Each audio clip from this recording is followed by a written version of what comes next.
Thanks for joining us here on HitPointsGaming with myself, Chris, and Corey. This is more coverage of PAX Unplugged 2019. In this video, we're going to be talking about the Blinks, electronic gaming system kind of deal. Definitely something that we saw as we walked by. You know, right away it caught my eye because it's like covered up. It was like this dark canopy, and then you saw all these like flashing lights, and I knew that we were going to come back and have an interview with them. So I kept walking by, but like I kept looking back and see what's going on over there. It was always like a crowd, so I'm glad we were able to come back and see this. So why don't you explain kind of what the Blink system is? And that's why I set this up, because I didn't know what it was. You know, it's like, oh, it's an interactive gaming, electronic gaming system. I didn't know anything about it, so I was like, let's learn about it. It's it's like little pucks. Great one. That kind of join together, and you can play games with them. I think it comes with 9 pucks because there's 9 different games. 6 pucks. Okay, in the first one, I think there's an additional 6 games that they're making. Okay, but at the show they only had 6. Okay, so it has like sushi roll. He'll show you in the video too how it comes. You know how you can carry it around. And each one is its own game, and they can teach each other the games, which is pretty cool. It's very smart. It's kind of like the Arduino system. I think it's what he mentions. They look nice. They feel nice. Mm-hmm. I was worrying about battery, and he says they last a long time, but it uses those watch batteries. So I'd have to, I got to carry watch batteries with me. I can understand why they went that route as a hardware-wise as opposed to rechargeables, but what are you going to say? I just I don't buy many watch batteries anymore. I just remember when I was little, like watch batteries were like super expensive. They're like $250. I think they're cheaper now, right? Yeah. They're cheaper now. And I think in the video he talks about they last like 48 hours. Yeah, something like that. Which is actually a pretty long time. Yeah. The game's not running on for 48 hours. Right. But yes, each puck had its own individual game, and when you link them together with these magnets that were in there, then it teaches each puck that's connected to it that game that's programmed to it. Right. And we got to see some of those games, which you'll see in this video, all the different ones that they had here. It starts off with the first one. shuffleboard, which I thought was pretty neat. Very simple, but I liked it, and I didn't think, however, it did have some issues. Okay. Because you would hit it and it wouldn't stick, or it would stick. It just wasn't. I guess you had to get better at it. I don't know. So we started with the shuffleboard, which you'll see in the video. But then when you started moving to some of the other games, that's when I really started to get excited about it. Yeah. It's like shuffleboard. I've seen shuffleboard before. But you know what? The point of this is a type of game that you bring out, that they had a bunch of videos there, like out to dinner or at a bar. Just hey, you know what? I got this 6 games right here. You want to try something in the next 5 minutes? Sure, what do you got? Boom, shuffleboard. Oh, that's how you play. It's not like, everyone's coming over, we got 3 hours. Break out the shuffleboard. Yeah. No, that's the whole point of this. And because it teaches all the different pucks this game, you can just keep adding to it. And that's what they mentioned as well. Yeah, we played with games 75 pucks, Yeah, really sharp. There was like there was like a snake type game. Again, all the stuff that you're going to see in here. And just the more you have, the better it is. The better experience and the more people you can have in it. Right. Right. A little bit more, some good things about it is the magnets. They were actually really good. Like, I was a little afraid that, like, it wouldn't connect. You were saying about the shuffleboard, but, like, when they did, it felt solid. They broke just the way that they felt was really good. I think they nailed that. And, like, the weight of each one, I think was really good. It felt durable, but not, like, heavy. Right. I think they did a good job there. And you'll see in the video right now, basically the designer of this and his whole process of how he came up with this idea. He teamed up with a bunch of his buddies from college, right? They liked the idea, and they created this. I think that was the best part of this experience that we had with him. We kind of walked through his idea and how now it's at the table right now. And they were saying, he was mentioning, they're open to open development. So you can make your own games, and they have some games where, I think they have one game right now that they're partnered with. So if you make a great game for their system, they're going to partner with you and give you some of that revenue, which is pretty cool, but... they made the platform, you're making a game. I get it. And that was pretty neat. And I think it's kind of cool for hopefully maybe some kids to, hey, it's very affordable to get these. Let me make something for it with my friend. Oh, this is cool. I like that, the educational. Yeah, if you have an idea, again, it could be something as simple as a shuffleboard all the way to some of the bigger games that we got to try out. Whatever you want, this could probably make it. You make it and they make it into a game. I think that's pretty sharp, for all those people that do like the Legos, like I'm going to build this robot, like here's my chance to build something, and I've got a partnership that would take my idea and run with it. Yeah, and I like the way it looks, and I can't stress enough of what you said of it is not a game where, hey, I'm going to go over Corey's house and we're going to play Blinks tonight. You know, we're at the bar, or you know what, while you're cooking dinner, we're going to play this real quick, or, you know, something like that. I don't think it's a whole game night, but it could be part of a game night with mini games. You know? But very cool system, nonetheless. Yeah, something that I would like to see incorporated, and this is stuff that he talked about, is having it like Wi-Fi connected to your phone, because then you could have different sounds to it. He talked about adding some audio to it. Yeah, it's true too, because I end up just sitting here. Well, not even the audio, but just scorekeeping. Okay. I would like to see an app incorporate the shuffleboard score or something like that. I think that's obviously a plan that he has down the road. Very interested in seeing that, because then you can take that with you. It could be like a running counter. You know, every time we get together, hey, let's bring up our old score. Let's see what's going on. It could be like that way that you determine first player to your game for the game night. You know, that's what I like about it. It's just neutral. We divide them up equally among the amount of players. So if we were playing, so you have a puck, try to time to a color. So I want to be pink. If I can connect it during pink, I would get a point. Okay. You're turning like, okay, I'm blue, trying to connect it during whatever color you're trying to. You can't say the color. You just scored a point together. You're going to try to get pink. You got a point for pink. Your turn. So if two things come together when they're the same, you gotta go for yellow. And they don't when they're different colors, Yellow, blue. you will know. Oh, so it's cycling through. Okay. It's like it's all controlling those rings. So at the end of each round, be like, okay, we throw our pucks. I pull off the ones and say, okay, I scored one for blue, one for pink. I pull it back. We start again. Or actually, no, stupid thing. Reset. We go again. My starting point was I wanted to First one to 11 wins the game. Got it. House rules as far as how you want to play. Sure. 3 to 6 players on this particular game. Or if you're just like, you know, practicing your game. These are really valuable things for everybody. All right. So how do you tell it what games you want to play? How does it know? So the way the system knows how to play games, every tile has a game programmed onto it, and it can teach any other tile how to play the game. So in a set, you get 6 tiles, 6 different games, 12 tiles, 12 different games. The way you teach it how to play a game is, so I'm like, I'm going to learn Flick Flop. I hold it down for 5 seconds. It goes into program mode. I introduce it to its neighbor. It starts to teach. It takes about 30 seconds. It teaches it how to play. It goes from blue to green to whatever game we're playing. It has a sort of startup color, so it would start to look like the pieces we see on the table. All 6 lights are on. Once we have a game, you're ready to play. So it's getting fast. It's green. They're back to being pucks. We can keep playing that game. Any game you want to play, you start with one that has the game, and it can teach anyone else. It stores it temporarily, and then it can. And then you can always go back to another game. So if I grab a tile from there, I can go back to play that later. But anything can play anything. Anything play anything. It's modular. It can expand to as many tiles as you have access to. So we've played games. We've tried different things with like 300 tiles. We've tried different 200 tiles. Most of the games which we're obviously selling as sets are ones that can play. We give you 6 tiles. You'll be able to play games with 6 or 12. So that's. Everything comes in a really cool little, we call it the sushi roll case. Functions kind of like a lot of those iPad ones, magnets on the side. Wraps up, unwraps. If I'm not too forceful, I do things like that. And you put it in your pocket. Very nice. Take it to the bar, take it to school, whatever you want to play. What are the 6 base games that come in that set? The 6 games come on the wall there. So those are the first 6. Bomb Brigade is a party game where you're trying not to blow up, sort of a Russian roulette. Puzzle is a single player. Puzzle's right here in front of you. Puzzle is a puzzle generator. Every single time you want to play a new puzzle, you double tap the puzzle master. It sends out the puzzle, and then you take it apart and be like, okay, where does it match up? So look for the faces. You're like, okay, yellow, yellow.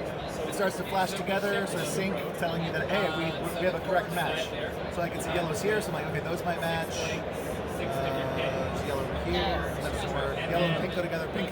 Start with the thing that's the most like you got the least stuff, right? Okay. Easy to match up. So like that maybe looks, there's 2 yellows there, so that looks promising. Then I have these ones left over here. So not quite right, because I still have these 2 leftover pieces. I see. But you can start to see the combinations like that. Yeah, like that. So they're all syncing in sync together, tell us good. You want to start another puzzle, we can put it back to that mode, double click the middle, reset, back to puzzle. Sure. Very good. Infinitely generative puzzles, there's no, it just makes it articulated. Okay. Different styles of games, so there's sort of solo games, arcade games. This one's called Astro.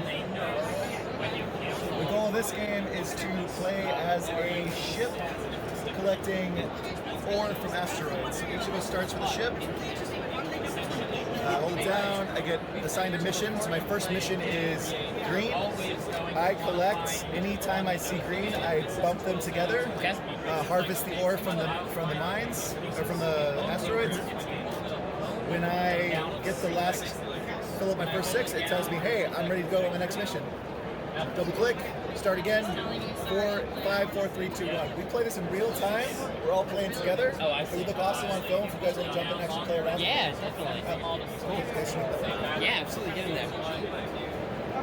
I'll try this. Alright, so we got 1 ship, and 2 more ships. I hold it down to switch modes. You have a yellow ship.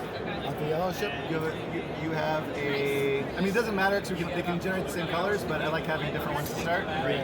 Green ship, green ship, and alright. So on the count of 3, you're racing to collect that color. Once you collect 6, you go down to 2, or you go down to 5, 4, 3, 2, 1. Okay, 3, 2, 1, go. Connect and disconnect everyone you can find that has your color on it. Once you see it turn purple, you double click it to go on to the next mission. You'll see it get flash purple when it's full. Let's get one more. Okay, double click. Next mission is yellow. Next mission is blue. They're all connecting.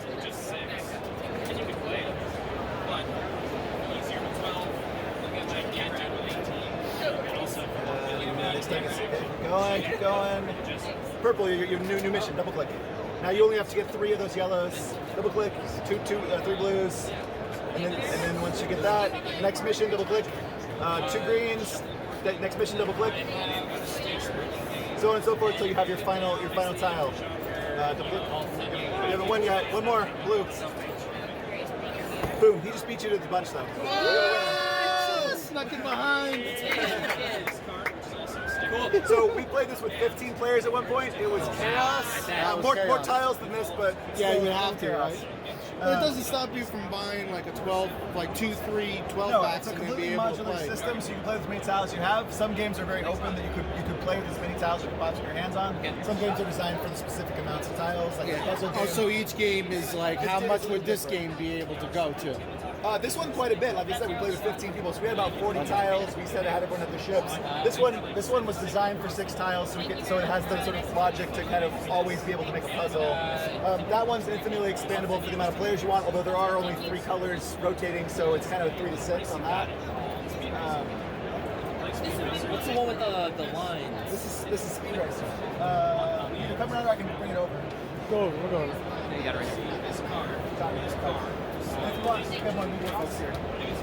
This is Speed Racer. Okay. Speed Racer, it's kind of like an old-fashioned snake game. You're trying to grow your tail without crashing yourself into anything. Right. The way you start it is you click once on the end. It starts a car going down your track. Now you got to move the end following that red mark as it's going down the line. It's actually getting significantly faster. You guys see how close I am to the end. Up, and I crashed.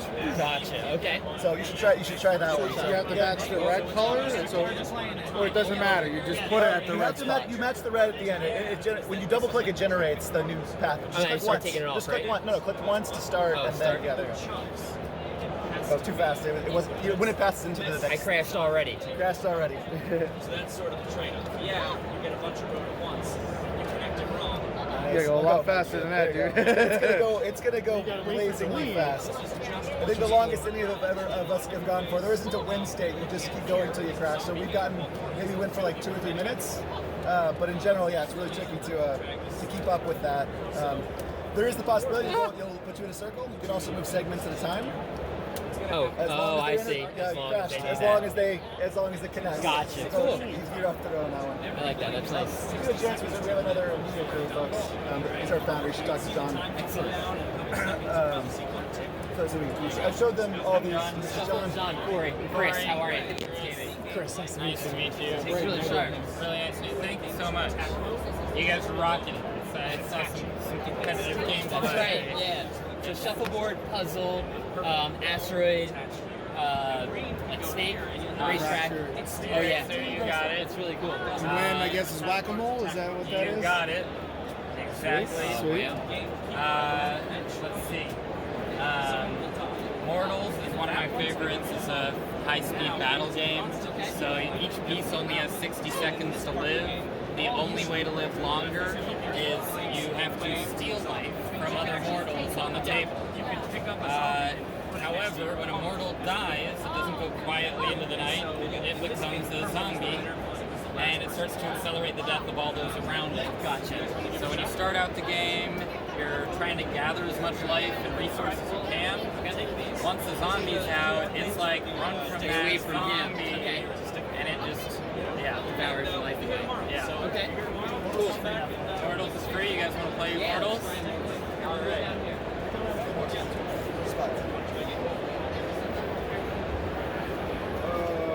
And they gave you the spiel about the game system. We're going to be releasing another 12 games next year. we haven't gotten any of that None yet. of that. Let me tell you All about the it games all. itself. So, I'll show you Mortals, and then I'll tell you about Blinks, the game system. So, in Mortals, you double tap to start, so go ahead and double click like a mouse. Perfect. You know they each have 60 seconds because all 6 lights are on. Okay. So you move first, you're purple. When you separate one, it goes into attack mode. When you reattach, it steals 5 seconds from each one. So your turn is green. Yep. Okay. So green, you're going to exactly. You can see it's in real time. I'm gonna win this Yeah, game. because everything is, Well, yeah, I'm going to be very... And so, I can't do that? you probably get out of there. There you go. Nice. You double click in the middle there. And so remember, you have to travel alone to steal. You pull it apart and then match up You the can't- faces. How do I This move is a that? move that you can move later in the game, which is good for getting away from zombies. But early in the game, So those are zombies? Is that what zombies are? Exactly. Like that, it's insane. It doesn't necessarily mean that's the final Well, I'm already dead. I think you're dead. Yeah, I think I'm dead. You'll survive. So, Yeah, let's do that again. ready? We'll do that one. Now from that I the kind of beginning. got an idea what we're doing. I That was, threw you right into the fire pit. It's okay. I picked up on it. yeah, I didn't. Definitely So, didn't. Why don't you start? double click to start. Perfect. And remember, traveling alone is when you can steal. Nice. Yeah. Oh, fast. I keep forgetting I'm green. Oh, nice trap. You have to build the road and use this capability to kind of like the old Matchbox cars or train set or Snake, I guess. You're probably all right. Nice. Bam. Oh, 20 seconds of life. No! Already a zombie. I'm already a zombie. Third end the game move. Oh, look at all that life for purple. Nice. Now what do I do? You could throw zombies on him. We have sets of 6 clubs. So 6 tiles, 6 different games. I don't even know what happened. Well, either way, I lost. Yeah, I get confused what happens when I'm the only one. What do I do? I can take the whole thing and move it, right? Yeah, so you can when the zombies throw them on. Gotcha. So that's Mortal. So Blinks is a smart tabletop game system. That means that each piece is an intelligent game piece. It has the ability to know a game, kind of like Nintendo game cartridge, and then it has the ability to teach the other pieces how to play that game. So when we want to play Mortals, we grab our Mortals Blink. I hold it down for 3 seconds, and you see how it goes all crazy blue. Then I release it, and it looks for neighbors to teach that game.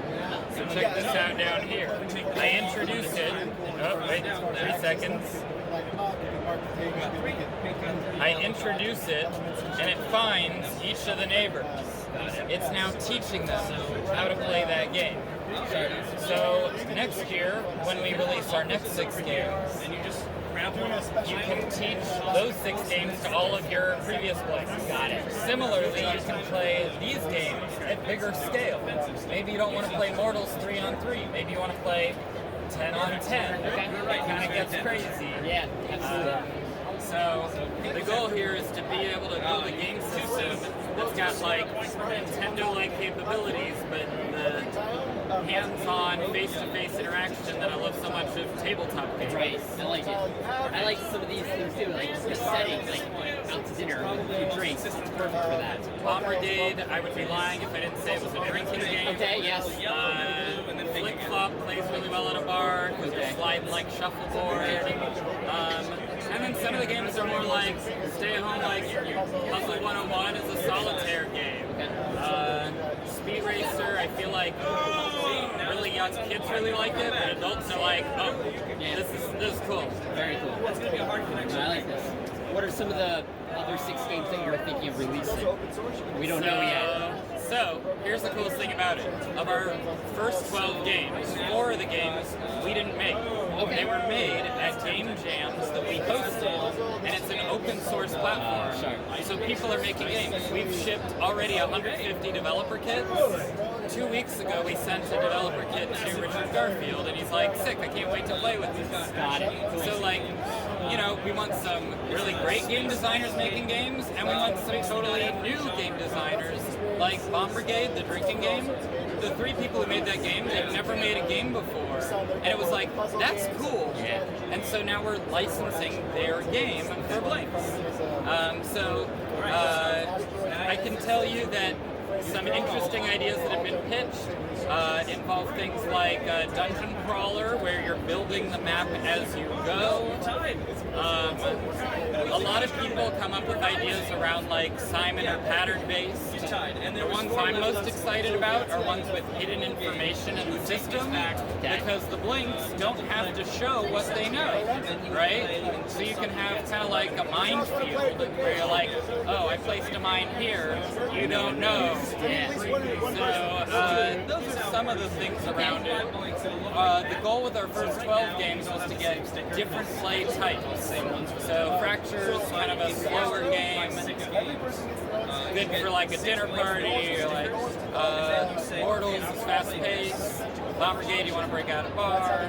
So it's just like, let's show what they do. What they can do, and then just let it out there, like you said, open source, and people go free. I didn't want everybody to be like, oh, they're Simon. And it's like, no, they're not Simon. We can do a lot more than that. Yeah. Okay. So we actually stayed away from making a game that felt like Simon. Exactly like it, yeah. Just so that the first ones we're shipping aren't, oh, it's Simon. Yeah, I hear you. Oh, wait, no. This is sharp, really nice. And you mentioned you had licensing. You did license with that person. Yeah. Is there any other things like good developers that you're licensing, giving them money back or something like that? Like selling? So if your game is published by us, we do a 5% royalty, and we've actually set it up so 5% of all games go to something other than the company. So like, we're looking at some of the games that we developed in-house. It's like, oh, okay, let's put 5% of that, those proceeds towards different gamer organizations that we like. Yeah, they're really nice. It kind of just sets a nice standard where we're like, cool, 5% of the game goes to the community. People making games, people who and help them out. Yeah. Now, how long do these last? How are they charged? How does that work? Yeah, so good technical question. So each Blink runs on a single coin cell battery. It's like a watch battery, and you can access it with your thumbnail right in the back. You get a little over 40 hours of gameplay from a single coin cell battery. When you put them to sleep, they don't use any light.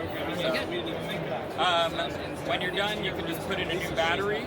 We've also been doing testing with rechargeables. The capacity is a lot lower, so I prefer these, but down the road, definitely one of our top feature requests. Makes sense. Yeah. Sharp, this is really nice. How did you come up with the concept or the idea? So, 5 years ago I made a pencil sketch. It's really nerdy. It's not nearly as cool as the game system. So, there's a thing for computers called Conway's Game of Life, and it's called a cellular automata. And what that is it's like a pixel on your screen that has a simple rule set about the pixels around it. And with a really simple set of rules, you get these incredible emergent behaviors. It looks like life. You see these like organic forms. I thought that'd be really cool to make in the physical form and see really simple rule sets create really complex emergent behavior. So it started there. It then became my thesis work at MIT. And I was building simulations of forest fires and epidemics. And those are neat if you're a researcher, but like my mom and brother were like, what do you do with this?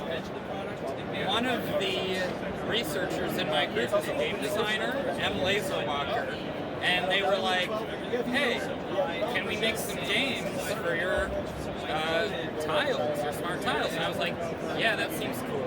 Yeah. We made a first game, Fracture, with Celia Pierce, who brought over some of her game design students.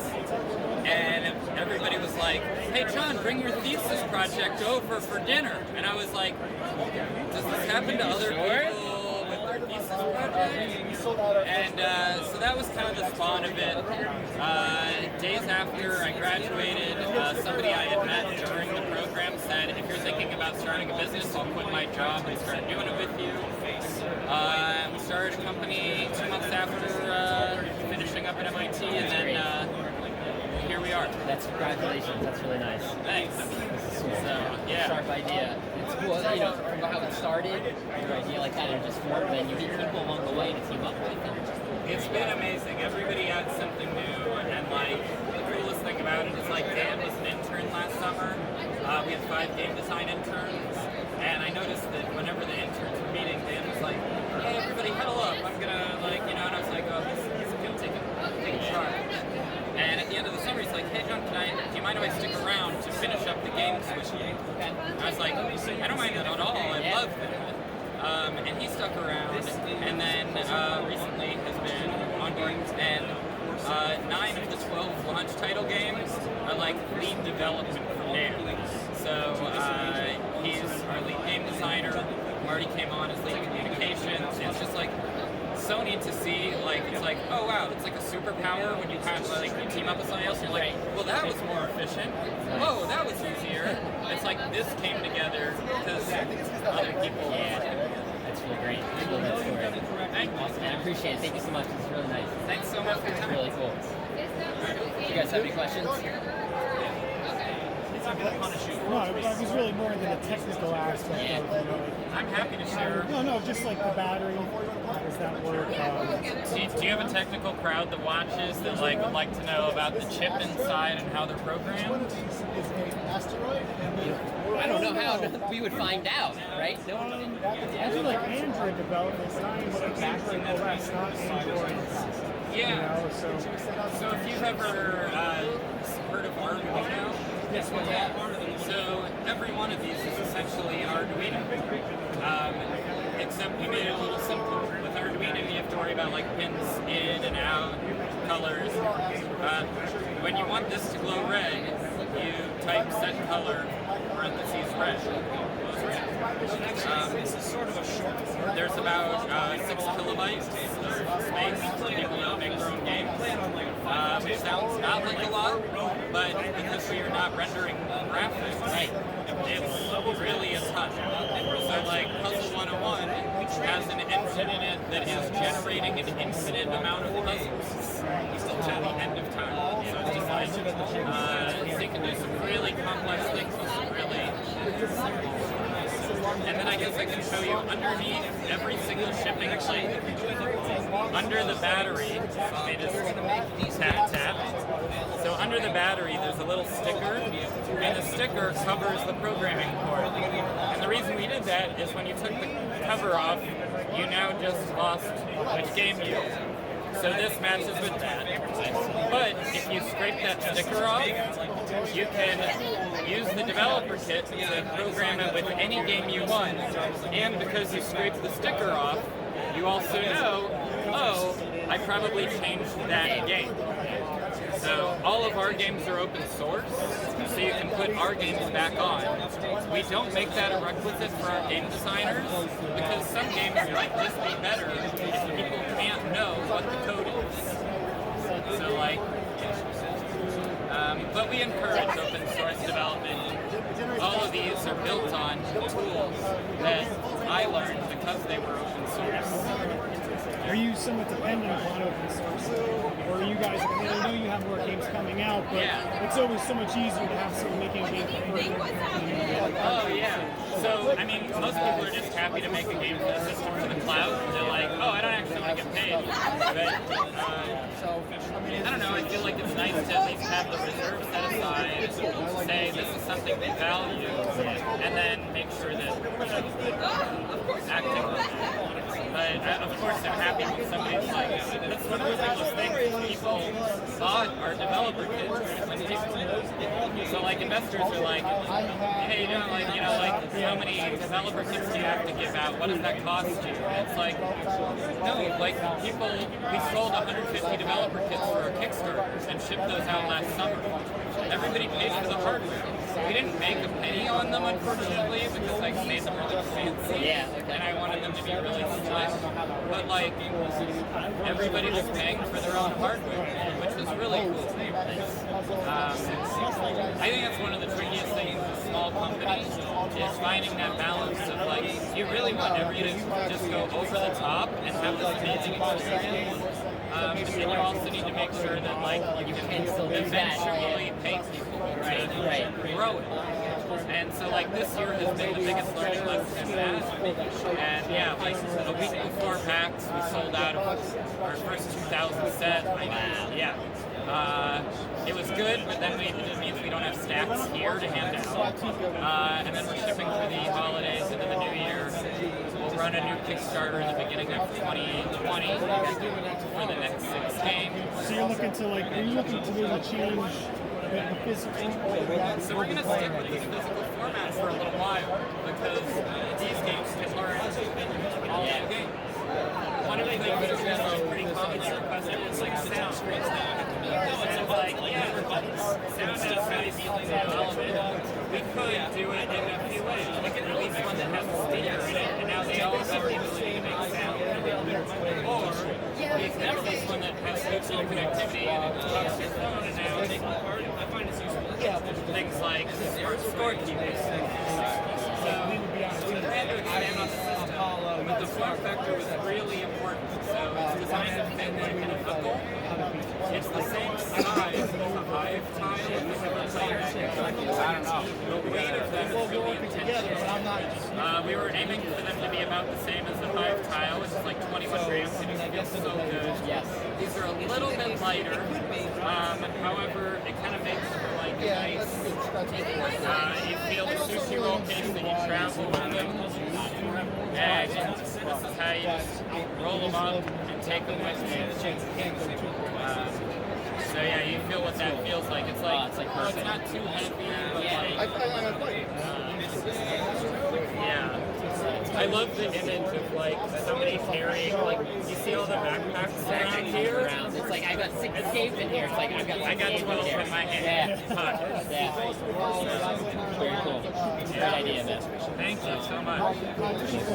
I had no idea. That's why when we got the first email and I saw this on Kickstarter a while ago, I was like, I don't know what this is. You know, that's why I really was interested to see it hands-on, here. So you want to hear something crazy about your Kickstarter? Let's do it. So when we launched our Kickstarter, we only had 2 games for players. We were selling the core set and the expansion set, but we only had 2 games, Mortals and Fracture. We knew we were going to make the games, we knew games were going to come from it. Bomb Brigade came from a game jam, Barry was the winner of one of our game jams, so the game started to roll in. and we developed them during the like campaign, and we had a whole bunch of like sketches and like ones that were works in progress, but like for real play tested games, we only had 2. Oh man. I know. We're sweating it, I'm sure. And no, but I mean, we had so many things that were just like, this is cool, this is cool, and it felt neat to kind of make the games along with the community and like test them. And we had some delays with hardware and some really big hiccups that like manufacturer got a set of like bad components and placed them on the boards. And it was like, and so like while we were figuring that out, it's like, well, I'm solving that at night because China wakes up when I should be going to sleep. And then in the office, I'd come in and I'd be like, let's refine this game. Let's build illustrated game instructions. Let's make video tutorials. And so now the box comes with like printed instructions and illustrated instructions. And the games are far more refined. And it's just like, it sucks to feel like, oh, we're playing. But it feels really good to feel like these are games that everybody I like want to play. Yeah. So, yeah.